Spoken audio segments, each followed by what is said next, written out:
We are going to discuss a topic on mother wound. Now, I had never thought of a mother wound, or would never even have acknowledged that somebody could have a mother wound.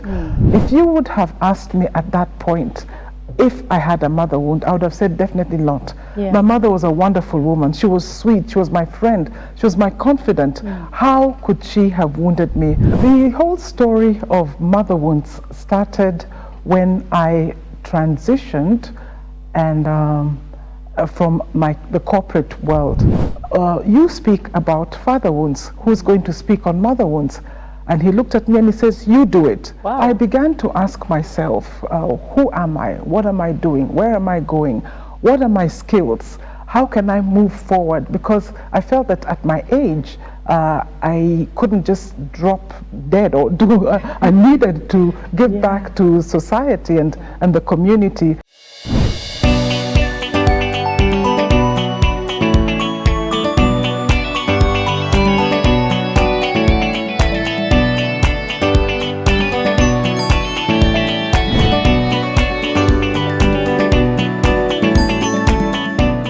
Hello and welcome to the Better You Show. This is a place where we learn, we reflect, and we grow together. In this show, every conversation is important to you because you get to trust it, you get to apply it in all areas of your life, and with that, you become a better version of yourself. Now, have you ever asked yourself this question? Why do you struggle to set healthy boundaries? Why do you always see yourself as not worthy? Why is it that you always depend on other people in regards to relationships? Today, we are going to discuss a topic on mother wounds. And I advise you, get a cup of coffee, sit down, get yourself a pen and a paper, because we are going to learn from this amazing and credible guest that you have today in the studio, and she's going to let us understand what is mother wound and how can we really heal from them. Welcome so much, Pastor Agiso Odhuno, to the Better You Show. It's such a delight to have you here. Thank you for having me on the show, Sianto. Thank you. Now, we are going to have the word of the day. Yes, and it comes from the book of Jeremiah, chapter 30, verse 17, which says, "But I will restore you to health and heal your wounds, declares the Lord." This word is actually there to give us hope that our emotional wounds can be healed by the Lord. It is an encouragement actually for us to start this journey of healing from the mother wounds. God is really giving us a promise that He can rebuild what is broken. He can renew what is lost. And also, He reminds us that even in our pain, we are not alone. He's there with us. And in the studio, we always would want to have a little bit of play, because if we don't play, then it's going to be a dull moment, right?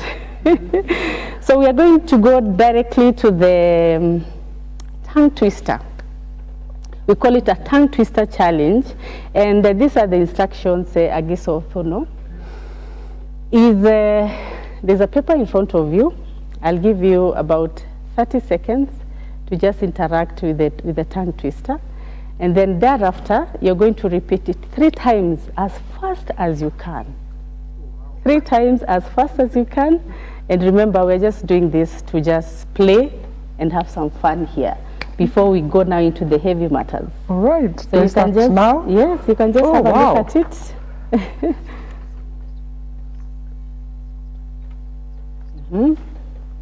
Once you're ready, you'll just tell us. But also you can read it. You can just read it, but now you read it as fast as you can, because it's hard to have it all that in the mind immediately. You can just have it and you read it as fast as you can. When do I start? Right now. She sells soulful stories, softly shaping self-strength.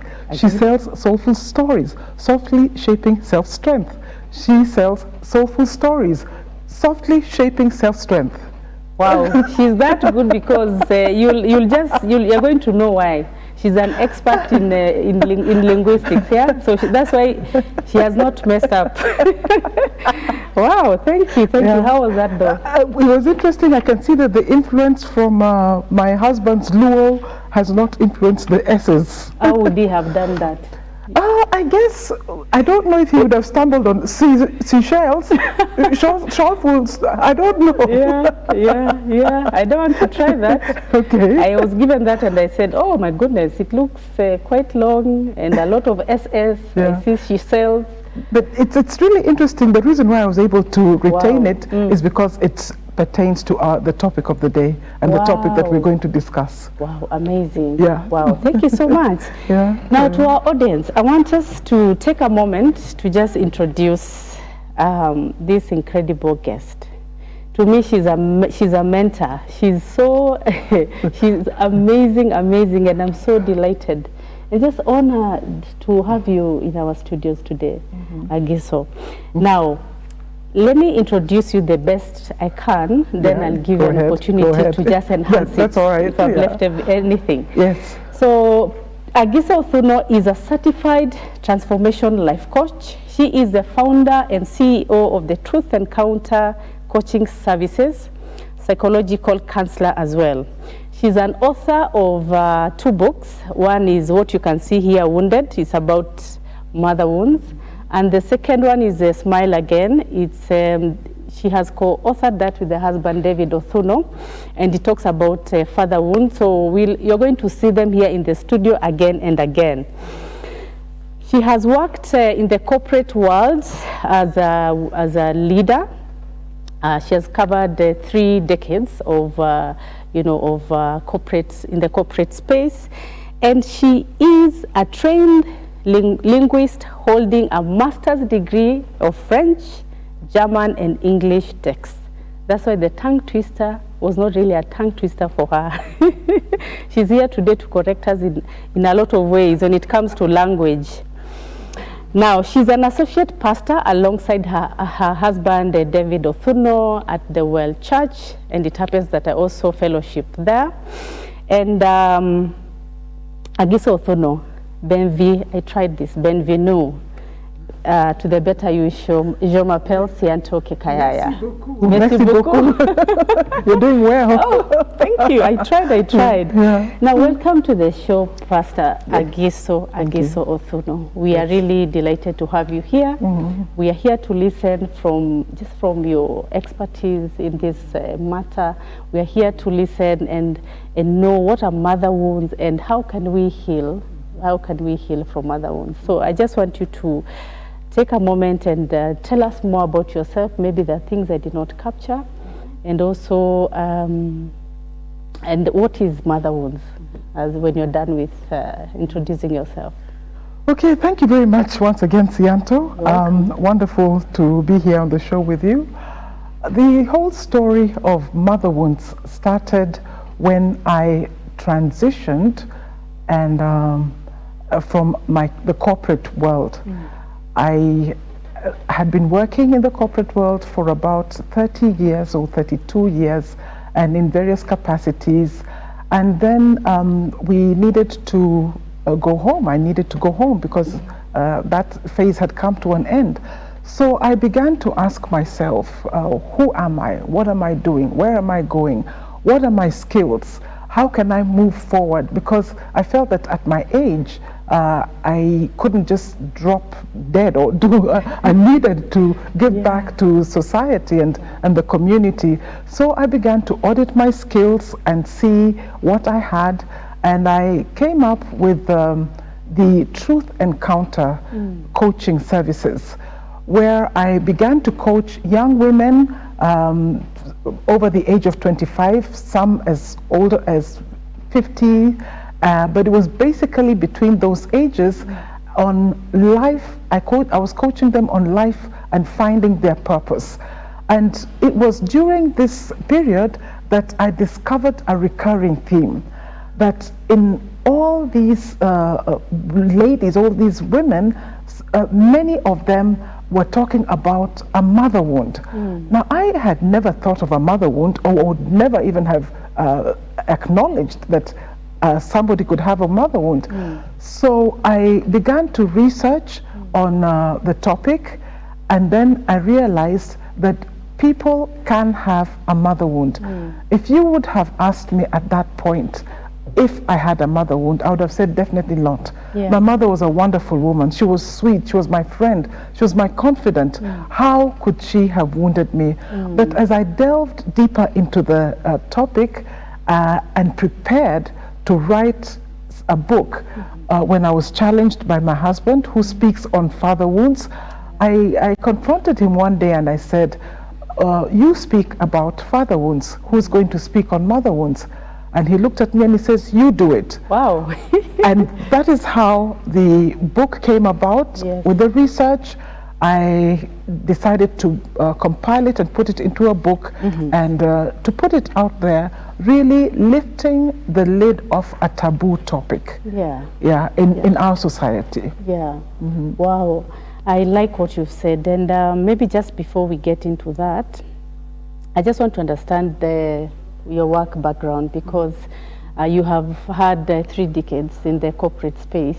So what did you learn as a woman in leadership from that space, and how has it shaped how you're operating now as the CEO and founder of the Truth Encounter? Thank you, Sianto. You're welcome. The one thing that I learned, which I then packaged into the first phase of the Truth Encounter, is identifying who you are, knowing who you really are as a person. Because as women, we are all things to all people. And many of us are carrying a lot of gifting, a lot of skills, a lot of things that can impact our society. But because of what we've been through, maybe the way we were mothered, through a mother wound, or through school and education, and certain narratives that were embedded into our subconscious minds in our childhood, we have lost our identity. So one of the things I did learn is that I am who I am. I'm a gifted woman, and I have something to offer society. And that came at the point when I left the corporate space. But also, I learned that I cannot survive alone. I need to pass on what I have to the next generation and to other people. And therefore, Wounded was a very good way to do this. Wow. Wow. Now, I have I just wanted us to understand this aspect that you covered here about the inner child. Because it has something to do with the identity. So just unpack that aspect of us, of the inner child. Inner child, okay. Before that, let's just understand what the mother wound really is. You see, because it's a bit, it was a bit fluid when you talked about the mother wound, but the mother wound can be described as a mother being there but not emotionally available to her child. She may be physically present, but she is not emotionally attuned to the emotional needs of the child. So that can constitute a mother wound, either by abandonment, by words she had said to the child, by mistreating the child, by ignoring the child's emotional needs. That can constitute a mother wound. So the mother wound is about emotions. About being emotionally attuned and providing emotional stability to the child as the child is growing up. So it is a safe, providing a safe space for a child to develop emotionally. And you said that what causes mother wounds is, you said abandonment. Number 2, I want the audience to get it very, very clear. Those are possible, there are possibilities. Absence of the emotional absence of the mother. Emotional absence of the mother. That means she could be there every day, but she's not attuned to the child emotionally, does not know what the child needs: love, apathy, affirmation, or those kinds of things. So in that way, she's absent from the child's emotional well-being and development. And then it is it constitutes, the mother wound is, it digs at the very emotional fiber of a child's development. And we rightly so, we talked about the inner child. Yeah. Yes, the inner child, which is a psychological term for the beliefs, the behaviors, the values that a child has and develops right from birth and as they're going through life, and how they follow them into adulthood. And we constantly refer to the inner child, because you see, these things, our bodies may grow, but these things are embedded within us. Within the inner child. There's a statement you mentioned there that you can be physically present, but you're not meeting the emotional needs of the child. How does that happen? What causes us not to connect? I'm present, I'm at home, I'm taking care of you, bathing you and feeding you. Siento, it's very easy. It's very, very easy. A mother walks home and she's maybe a personal assistant of somewhere, and she has her phone with her. The children are there, everybody's happy, mommy's come home, but then mom sits there, throws off her high heel shoes, throws her handbag over there, slumps into the seat and takes her cell phone, and is totally unavailable emotionally for that child.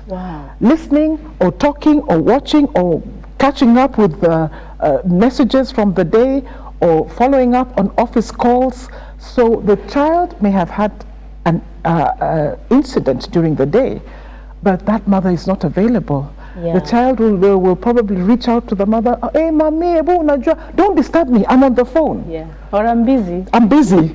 I find myself telling that to my children. There you are. They want to talk to me, and maybe at that time I'm working, and I just tell her or him I'm busy. You're busy, So that way I'm not connecting with them emotionally. No, because you are totally focusing on the phone, and they may have had an emotional incident or episode during the day. Something happened at school.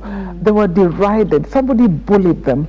And then that child will go to bed probably that night, and you will not have connected to know that your child was hurt, emotionally wounded. So you are not looking out for the emotional well-being. You probably didn't even ask the child, how are you doing today? What happened? What went on in school today? But I'm also thinking that is it because of where we are now as women, the various hats that we wear? We are children of God, we are working, we are wives, we are parents, we are all those hats that we wear. Could it be that that is what is causing us not to really be present emotionally for our children? True, very true.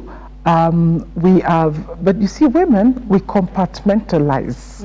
We have very many compartments. You know how they say men cannot multitask. So you could be on the phone and you're actually watching your children. However, it's true, we need to be mindful as women and present for our children. And that, the presence. And in my other book, in our other books about father wound, we talk about parenting. Parenting is not a checklist. Okay, I've checked, I came home early, I did this, the children were bathed. Parenting is a heart investment. So it is investing your emotion and your own heart into bringing up the children. So these various things, the various hats that we carry, we need to be mindful enough, Sianto, to know that when I come home, I remove the hat for the office and put it here. And that time I become the mother. Whether you're the CEO or the cabinet secretary of whatever, you put it there, put it back. I was reminded one time when in an interview with Margaret Thatcher, the former British Prime Minister, she was interviewed and she said when she comes home, she's not the Prime Minister. She just is the wife of, I think her husband was called Dennis, Mr. Thatcher. So she becomes a wife, cooks dinner for him, and slips into that position of the wife. So as women, I think the caution is then to know when to play which role, and we're very good at doing that, and to slip into the correct role at the correct time. Yes. Yeah. So it's being intentional. Intentional, exactly. To decide that right now I've put all these other hats down and now I'm wearing the hats of a mother, or of a wife, or whichever. Exactly. Okay, all right. Yes. Now, I still want us to talk a little bit about the inner child, because you mentioned there are three, it comprises of three aspects of, of our being. Could you just unpack that to us so that we understand what is that? You see, each one of us is psychological. We have the psychological things that are happening to us. So the inner child, in terms of how you are raised up, or whoever raises you up, if they can provide an atmosphere or an environment that will help you grow up, and there are several things that need to happen psychologically to you in terms of, I won't go into the attachment theory, you know, the secure attachment, anxious attachment, or whatever. So one of those are the psychological aspects that need to happen to you so that you have, you develop a secure inner child. And that is the emotional part of it. Then there are physical things that would need to go into that. Of course, just you're growing up and the milestones children have. And then there's things that would go into developing your psyche, who you are as a person.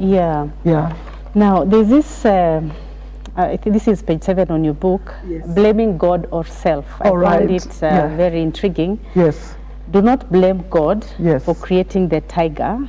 Thank him for not giving it wings. What do you mean by this? Okay, you see, a tiger is a large, dangerous animal, basically like in the India forest or whatever.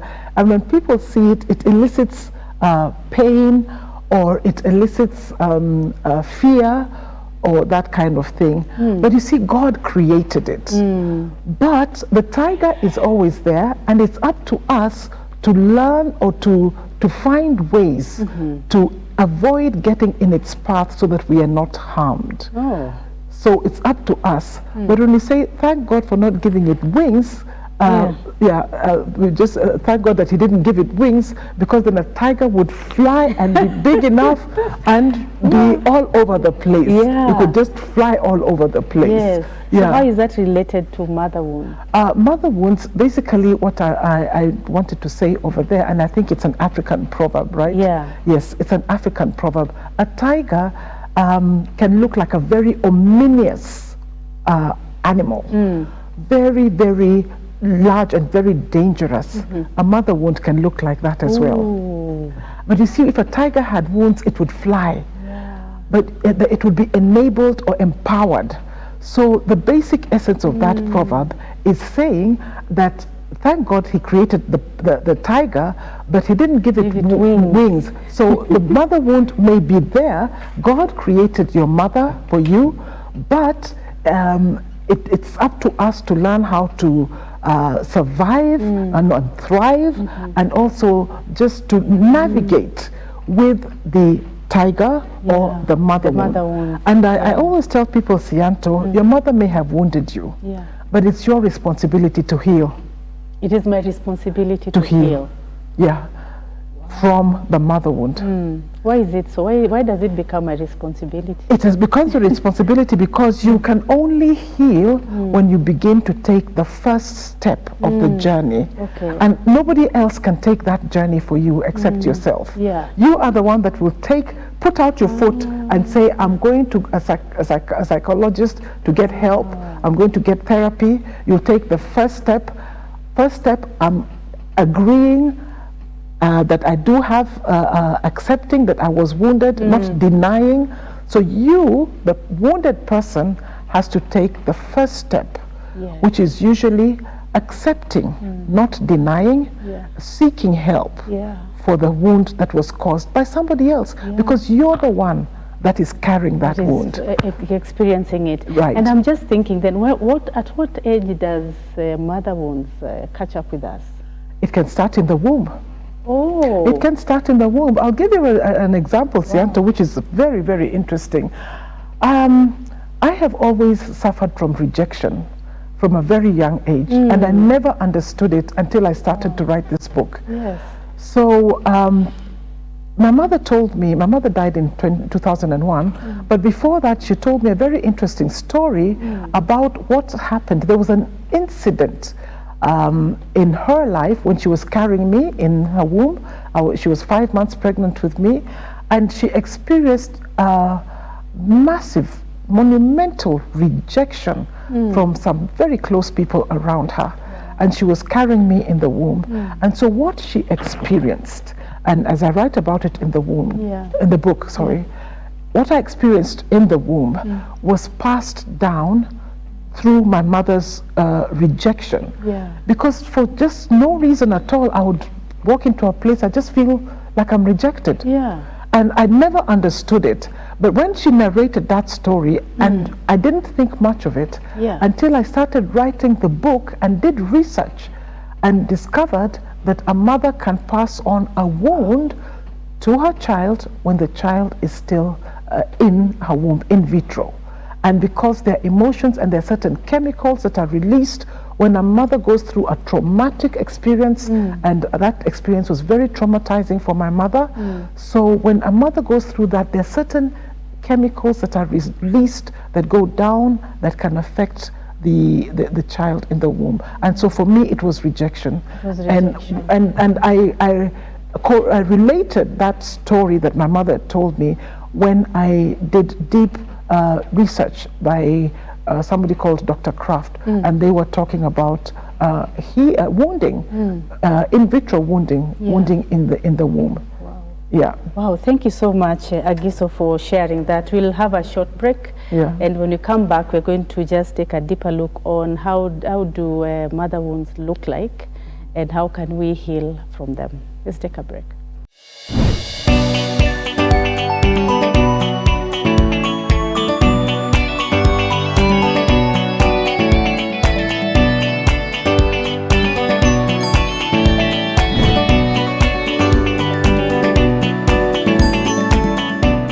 Welcome to the Better You Show. My name is Sianto Kekayaya, and I'm your host in today's episode. We've been discussing mother wounds, and our guest mentioned that it actually starts from the womb. Now, my question to you, Agiso, is then motherhood an inevitable pain that you cannot really avoid as mothers? Because sometimes it's hard to know if we are really hurting these children or not. Okay, yes, we did talk about the mother wound. There's a possibility. It doesn't always begin from the womb. It can begin later on in life. It is, as mothers, we will always say things inadvertently to our children. And you know, in the African context, you're parented the way you parent, the way you were parented. And that's why I said that parenting is not just a checklist, it's a heart investment. It's intentional. So for us to avoid wounding our children, we need to be mindful of what we say to them. Growing up, we are always told things like, shame on you, shame on you. And one of the things that my own mother, very sweet, lovely lady, inadvertently said to me, she compared me unfavorably to one of my cousins. And that always made me feel so inadequate in terms of the capabilities, the skills and abilities my cousin had. And on another occasion, she said something about me not looking good in some sort of clothes. So that stayed with me forever and dented my self-image. Did she mean to do it? No. It was inadvertent. So as mothers, we just need to be mindful and very conscious about how we address our children. And I'm sorry to say that in the way we, in the African culture, many mothers themselves were wounded when they were growing up. They were probably second wives, they were probably brought up by stepmothers, or the circumstances around them were very, very disheartening for them, and that's why they projected their pain onto the children they were raising. Phrases like, what's wrong with you?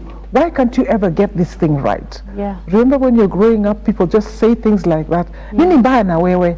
Kichwa yako ni mbaya? And a child that is constantly told those kinds of things ends up believing that, you see, this is what we talk about, the inner child. Yeah. This narrative is embedded into their subconscious mind, and they begin to believe there's something wrong with me. Yeah. What's wrong with you? A label is immediately put on the child. I didn't know there was something wrong with me. Yeah. Maybe there's something wrong with me. Yeah. So we need to be intentional in the words we say, in the way, and even a small thing like favoritism. Yeah. Yeah, among the children. You like Johnny better than Johnny's the last born, and the other 4 children, the firstborns, Johnny gets all the attention.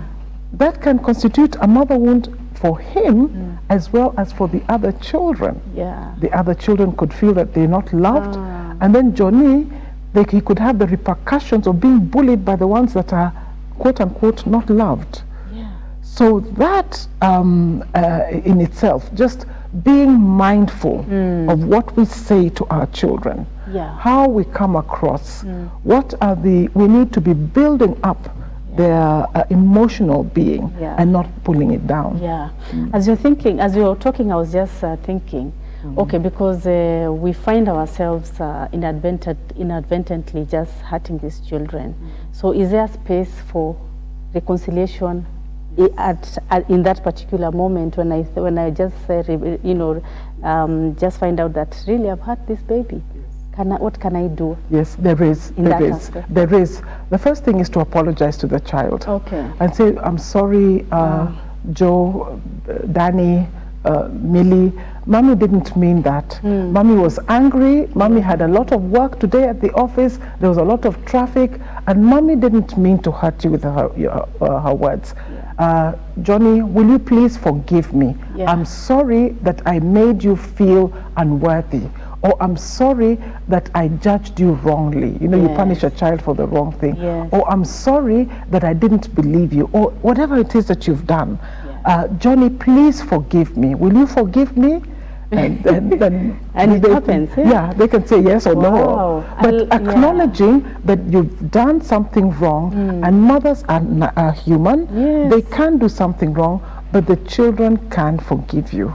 Yes, I'm actually happy that there's that window of reconciliation, because you can imagine if you discover I've hurt my child, what do? I've not forgiven. Then we are always will be mothers carrying guilt and feeling like we are not good mothers. Okay, thank you for sharing that.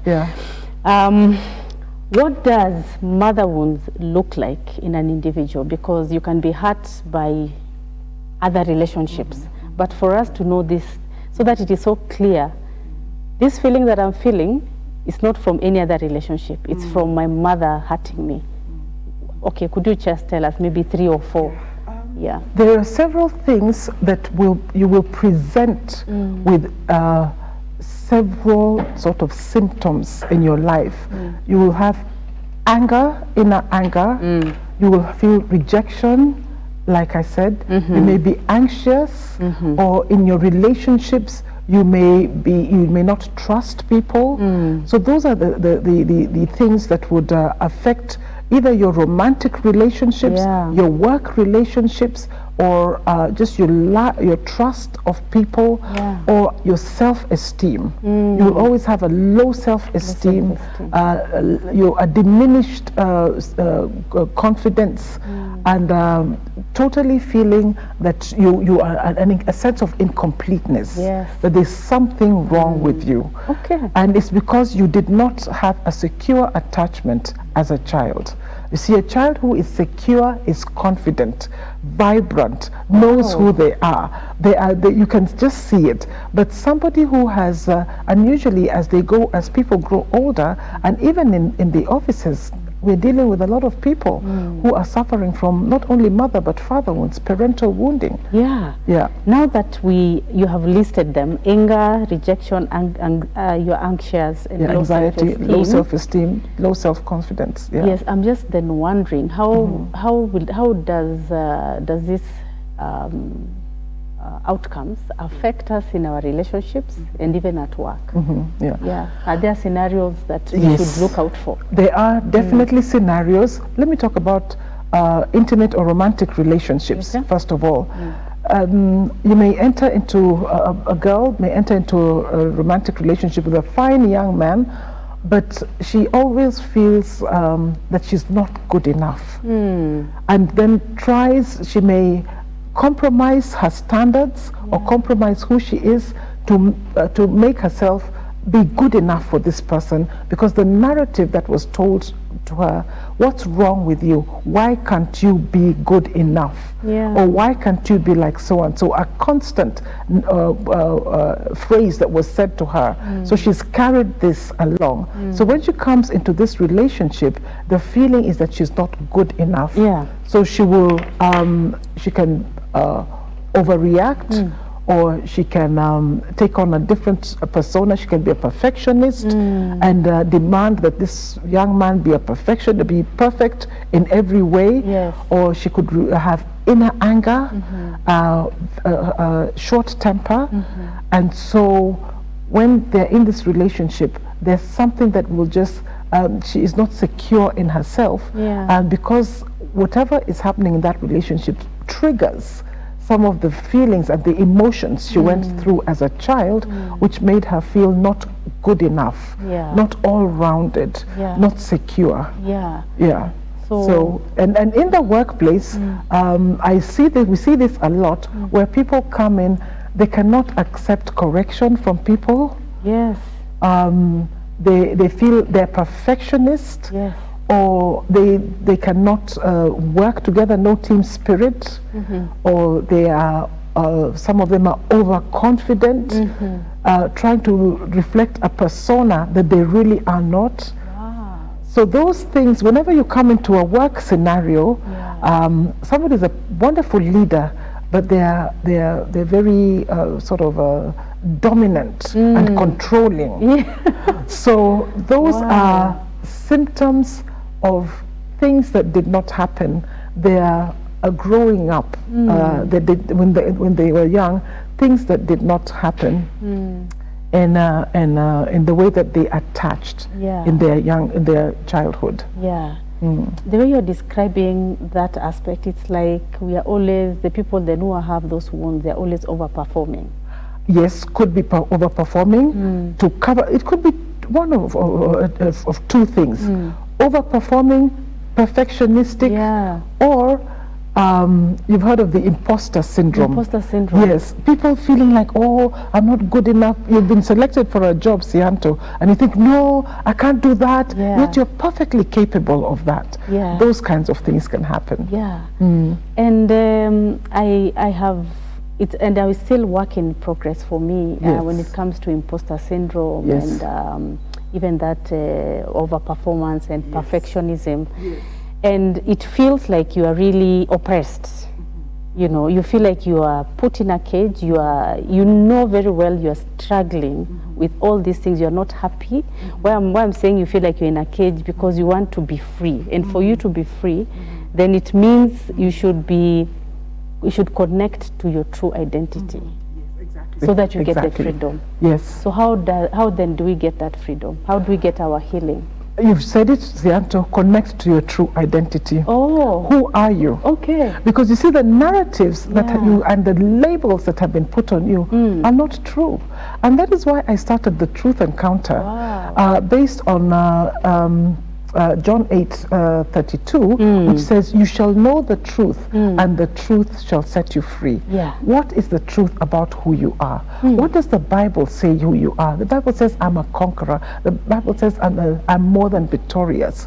What are those things? So when it was labeled to you that there's something wrong with you, you're hopeless, you'll never amount to anything, and you internalize that. So what you need to do then is to return to your true identity according to what the Bible says. Wow. The Bible says, I'm victorious. I can do all things through Christ who strengthens me. And then to walk in that perception of who I am, my identity, according to what Christ has done for me, and according to what God says in the Bible. So based on your skills, you are a certified coach, and you're also a psychologist, and you're also a pastor. I'm just imagining those are 3 tools that most coaches don't have. Then if you take your clients through the program that you have, what outcome do you see after your program, so that we see maybe someone came in with all these emotions they have, but at the end of the program, what is the outcome? First of all, they are free. The truth, they have recognized the truth of who they are. They have been set free from what? Inner inhibitions of things they thought they could not do. Inner narratives of not understanding who they really are. So you see, people are set free because they find out the truth about who they really are. And another thing, Sianto, is people find out what their gifting is. Because that course that I do, I help people on a journey of finding their purpose, and we audit all their skills and see what they have and what they should be doing. It's so exciting, Sianto, when I do this exercise with people, because many things, we go back to the root, to the inner child, and people tell me things that happened to them, and many times, because again it's a spiritual exercise, there's a lot of connections that I get, and when I present it to them, they begin to understand, yes, it's because I was molested when I was a child. That is why I've always had this feeling of this, or it's because of this thing that my mother said to me that I've always felt not good enough, I cannot perform. So that's why I call myself a transformation life coach. People are literally transformed in their outlook of life, in their purpose, and in their identity. I love that you get to know your identity in terms of what is God saying about you, and also your skills, your professionalism aspect of it. Let's look at this is in page 37, whereby you talked about relationships with the opposite sex. This is now we are talking about boys. When a mother is absent in a boy's life, he misses out on the female influence, which provides stability in relationships with the opposite sex later in life. He becomes less masculine, is given to a higher levels of aggression, and can engage in social situations less confidently. Let's talk about now the boys and just this what I've read here. So you had referred to something about mothers and boys. Let's just link that. You see, that is in psychology is called the Oedipus complex, where you see from this Greek mythology about this woman who was really in love with her son or connected to her son. And there's this myth that mothers love the sons and fathers love the daughters. It is true. So when a mother is absent, because a mother is the first face of femininity that the boy will see. Because he comes into the earth and bang, the face of a woman meets him. So if he's taken away from that face and taken to a place where he's not provided with that feminine touch, that motherly touch, then he misses out on the stages of development of attachment with the female sex, with the mother. So the mother presents that picture of femininity, and you see, as a mother is cuddling a child and connecting on, you cradle a child, breastfeeding, you're connecting with that child, you're connecting, we're looking in the eyes, there is a certain sense of confidence that is passed on to the child. And if that is absent, and some people have it because either their mother dies at birth or their mother is not able to nurture and breastfeed them, so there's that. Unfortunately, that absence, her physical absence, is a step that is missed in the development, the emotional development of a child, but it can be corrected if there's somebody who can step in, an aunt, a grandmother who can step in and nurture this boy, and so that he then has a balanced sense of how to relate to the opposite sex. Okay. Yeah. So for the boys, how, I just want us to be clear on that, how do they project their mother wounds? Okay, the mother wounds would be whether their mother said bad things, whether she was absent, how she accommodated them, how she helped them develop. There would be the lack of that, like I've said, that there's a rubric there that's missing. So when that is missing, people or children would then act out. Act out either in being bullies. Wow. Yeah. Act out in either being there's gender confusion. Yes. They don't know who or where they are because they don't, the security, they didn't see a secure feminine person. Yes. The gender confusion, things like cross-dressing occur because now they're curious about the women, things like feeling just a missing out in their own life because of that stage where the mother was not there emotionally. She may have been there physically, she may have been sick, but she was not there to guide and provide that emotional buffer that they needed. Wow, I did not actually see that, because we mothers, we're always told that, you know, we love our boys, mama boys and all that. And so what I'm learning is that for us to even prevent the gender confusion, let's be present for our boys. Okay. And Sianto, also another thing is that a mother can wound a son by overprotecting them. In the book I've talked about Kababa. The boy who has a seat, he's given that seat, you can't sit there. He's protected by his mother because possibly she's a single mother. She's put all her love and all her money and everything on this little boy, and so he grows up knowing that he's his mother's child. So that is also wounding the boy, because he now he has issues with men in life. He cannot, and that's the way the gender confusion comes about. He cannot relate to the male in his life. And he cannot relate to male figures in his life, and so he then there are psychological aspects to that, how he carries himself in public. Yes, and the behaviors, the ensuing behaviors. We have a lot of work to do. Yes. So my question then is, it means that the mother wounds is different in terms of gender. The outcome is different. Yes, it's different.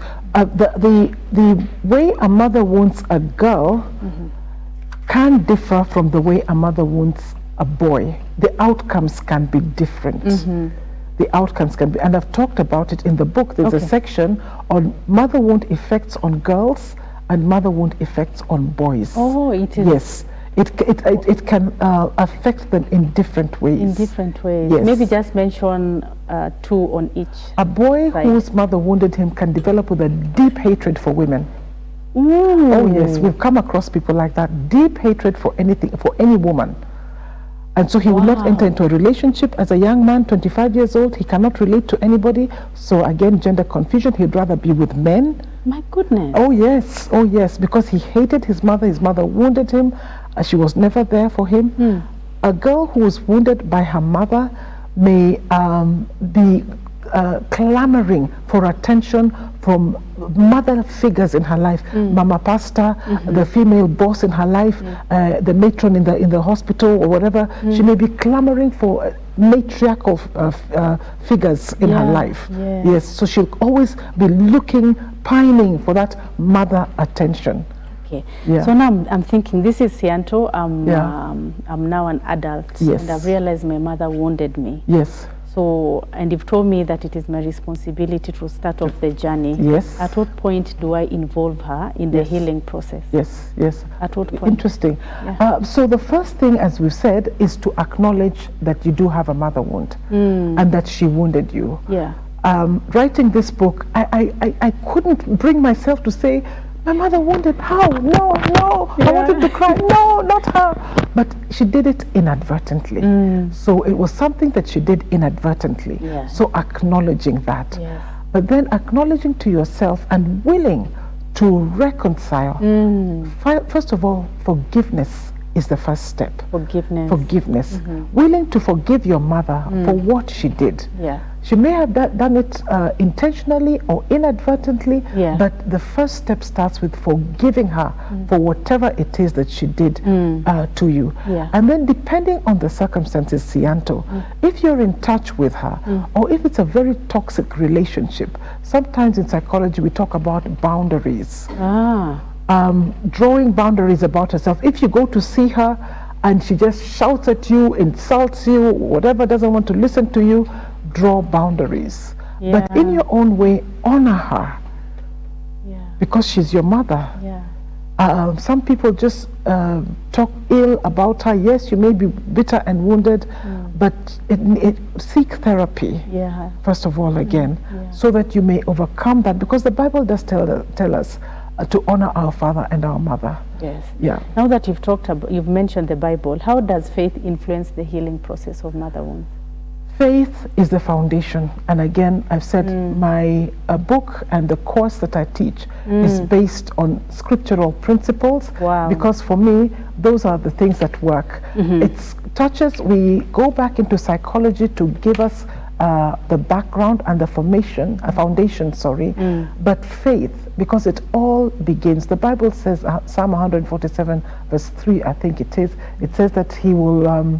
He heals the brokenhearted, including those with mother wounds. And he says he binds up their wounds. Wow. And it all starts with God healing our broken hearts and binding up our wound. Yeah. So when we have faith and we put our faith in God, that is a very stable foundation. And I think the most stable foundation for us to begin to find our healing. I love that.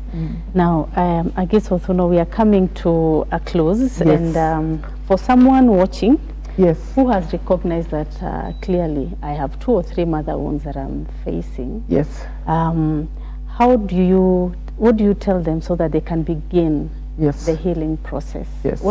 How can you encourage them that don't need to stay in that space? There's a way forward, there's a solution. There is. Yeah. So the first thing, like I've said, Sianto, is acknowledge. Okay, I do acknowledge my mother wounded me. That is the first step. And then come to the point where you ask yourself, can I forgive her? And in my course and within the book, I have a course that is called Maternal Mending, where we take people through 8 sessions of understanding what the mother wound is culturally, what the Bible says about it, and how we can begin to understand our own mothers and the society that they grew up in. So I would tell this person to make an effort to understand your mother's circumstances so that you may find a way to forgive her. Understand who she was, what things impacted her, how did she grow up, what is her own wounding that she is projecting on you. Understand that context, and then begin to look for a journey of forgiveness. It would be great if you could get with your mother and tell her that you have forgiven her. For many people it's not easy, but it takes time, and it's a journey that will take time for people to complete. Right, good to note. How will our audience get to interact with you, with your book? Where can they find this amazing book? I've already read it. Okay. But I know most of them have not read it. Where can they get it from? Sianto, the book is available in Nuria Bookstore on Moi Avenue. Nuria Bookstore on Moi Avenue. For any other questions, queries, you can reach us on 0718 582 035, and the number is 0718 582 035. You will be directed to our programs. You can follow us on Instagram, the handle The Truth Encounter _KE, The Truth Encounter _KE. And basically, if you call that number, You will find more information about the programs that we run. We have 4 programs: mother wounding, father wounding, finding your purpose, and to have and to hold, which is on marriage and marriage counseling.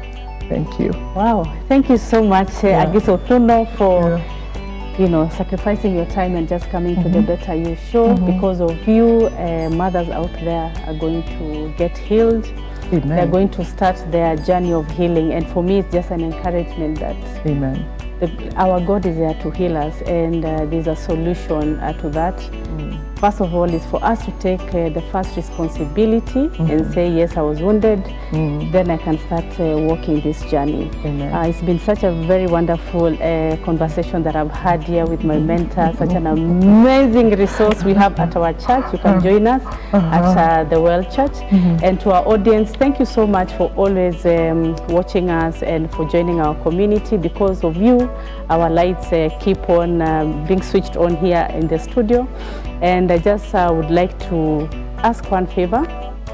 Share this episode to a family friend, to your networks, so that they'll be able to get to know more about mother wounds. And as usual in the studio, we say, take care of yourselves, be kind to yourself and to others. Until next time, bye-bye.